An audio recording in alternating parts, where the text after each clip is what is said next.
All right. Well, I'm a nutritionist. Cool. I talk a lot about gut health and hormones.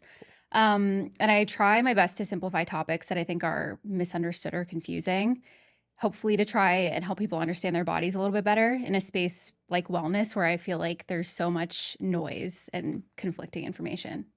Great. And her name's Grace Terrell. Yeah, my name is Grace Terrell. Her name's Grace Terrell. No. There you go. There you go. But all right. So we've decided we're gonna go straight into it this time. Instead of usually the layout is an entire backstory. This time I feel like if you go to her Instagram, I mean, you really will learn a lot about her. So I'm gonna urge you to follow her first and foremost. But we're gonna go right into the topics that kind of interest me when things that you've talked about that I feel like they've created a ton of traction. Okay. So. Cool. These are going to be lines that I've taken from you, and I just want you to kind of further expand on your thoughts with them, okay? First and foremost, this is one that caught my eye immediately, all right? We as Americans are more overfed and undernourished than ever before, right? Yeah. And this is something you believe. Yeah. Can you kind of delve into this and understand, give me an understanding what you mean by that? So what I mean by overfed and undernourished is we are at a place now where we have an abundance of calories, Right. but most of where we're getting our calories from is processed foods that lack nutrition.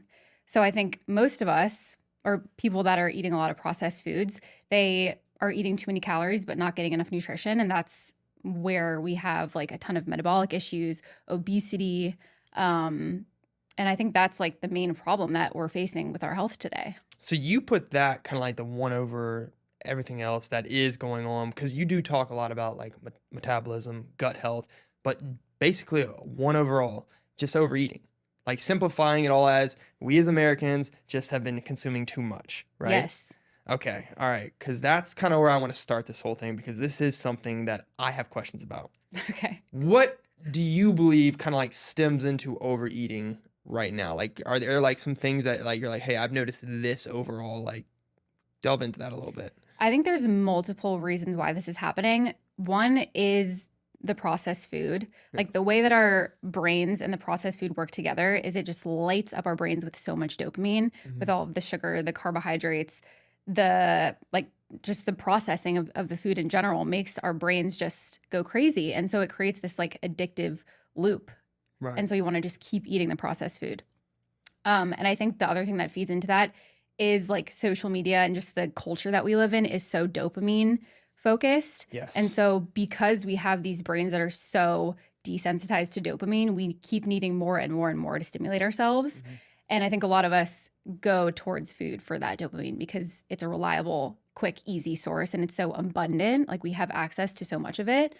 And I think those two things combined are what's creating a lot of the overeating that we're seeing right now.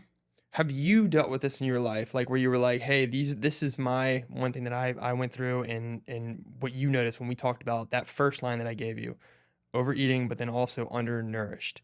What does that mean when you say undernourished? Is this just basically you can still eat the same volume, it's just you want to change the types of food? That's your big thing, right? Yeah. So I personally have dealt with overeating before. I think we all have. Exactly. Yeah. But when I really learned about the human body and the digestive system and how everything works, it really clicked for me how we need to be working with our bodies and not against them. For example, we have all these little sensors in our digestive system that are nutrient sensing. So they can detect amino acids, glucose, fats, and they work with our satiety signals like ghrelin and leptin that basically tell us if we're full or if we're hungry. And processed foods kind of override this whole process. That's why you can eat a whole bag of chips or a whole meal from McDonald's and feel like you could still keep eating. Right. Because it's overriding all of these hormones that are telling us oh, you've had enough food. But when you shift your diet to eating whole foods, protein, fiber, these are very satiating things because that's what our bodies were designed to consume. Right. And so when you shift into a more whole foods diet, those hunger and fullness cues start clicking better and you can listen to them instead of constantly overriding them with a bunch of junk. Now, does this still pertain to somebody who does have let's say a higher metabolism? I played college football. So I would have people, these GAs that would come up to me with numerous meals because I had to gain weight. Yeah. You playing football, you want to eat all the time. Of course. But with that being said, my metabolism was just like eating it all up. You'd go to practice, you'd work out like twice a day. And then it would be like, it would almost like at night, I'd just be starving, So like, give me your thoughts on metabolism in general when it comes to overeating. Do you think like you should spike your metabolism so that you can eat more? Or should you slow your metabolism so that maybe your food does sit in your stomach a little bit longer? Like, what are your thoughts on that? I like to think of metabolism not as like fast or slow, but as efficient. Okay. So it depends on your lifestyle. Like if you're a football player and you're playing sports all day long, you're burning like a ton of calories. And especially like a man in high school or college, like you're growing, right? So you have a ton of energy that your body needs. So eating a lot is necessary because you need those calories. Right. But if you're going home and then eating more in excess, maybe that's not so good for you. But if you're someone who's sedentary, you don't need as many calories. So you want your metabolism to be efficient in a sense of like eating enough food for you and then stopping. But it depends on your lifestyle and the person. If you're eating past fullness, you're feeding something else. This is a line I think you got from somebody else on your profile, and I saw it and I was like, interesting. Like, this goes once again, overeating. Do you think, and this is another touchy thing, the mental aspect of fitness? Like, where does that play in for you when you get to the place when you're helping somebody and you've solved maybe their gut issues and you're like, okay, like we've got you on a great nutrition plan. And then they come to you and they're like, hey, I'm still fucking my diet up at night. Like when does it become a mental thing for a nutritionist? Well, the first part of the question, like when you're overeating past the point of fullness, you're feeding something else. Yes. That I think is like the emotional piece of like if you're overeating is emotional, because sometimes it's not. Sometimes it's just not that deep and you just have a habit of doing that. But sometimes like whether it's anxiety, loneliness, anger, whatever it is, you're seeking comfort, like you're trying to fill some sort of void in yourself through food. And I think trying to figure out like what that void is that you're trying to fill is going to help you break that habit loop. And then what was the second question that you asked me? I was gonna say, when does the aspect of you being a nutritionist kind of blend with you now having to go at the mental health, where you're like, hey, let's address this? Or do you kind of hand that off? You're like, you know what? You're outside of my field. You got to go see a therapist, Like, when does that start to collide? When I first started doing this for work, I would try and help them through that because I was a little bit naive and I was like, oh, I can help people with this emotional aspect of it. But that is outside of my scope.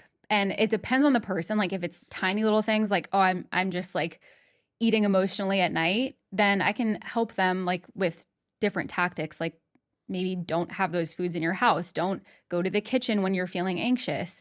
Go for a walk, do something else, call a friend. Like little things like that I think are helpful for people to implement. But if it's something deeper like a trauma or like a binge eating disorder or something like that, then I can't really help so much with that.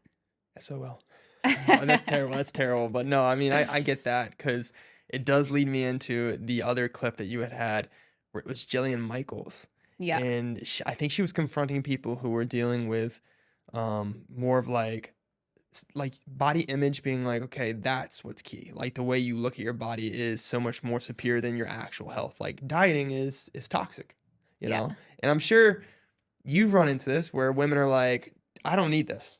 Yeah. Like, I'm happy. I can go home and eat the cheeseburger and whatever else and I'm cool.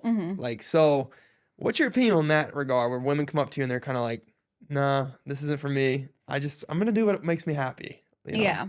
I mean, it depends. If someone's coming to me and saying that, then obviously they don't want my help. So like, by all means. Do your thing. Yeah, do your thing. But it was Jillian Michaels versus 20 body positivity activists. Yes. Yeah. And body positivity, I think the core of the message is great. It's love yourself regardless of what you look like. And I think everyone should do that. Like you shouldn't be shamed for what you look like. You're not a bad person if you're overweight or you're unhealthy. But at the same time, like self-love and body positivity should be taking care of yourself and respecting yourself and treating your body as like, the vessel that carries you through life. And if you're treating it like shit by eating shitty foods and not exercising, then I don't think that's self-love. And I think a lot of these people that were speaking with Jillian Michaels, did you watch it by chance? I watched a lot of it. Yeah.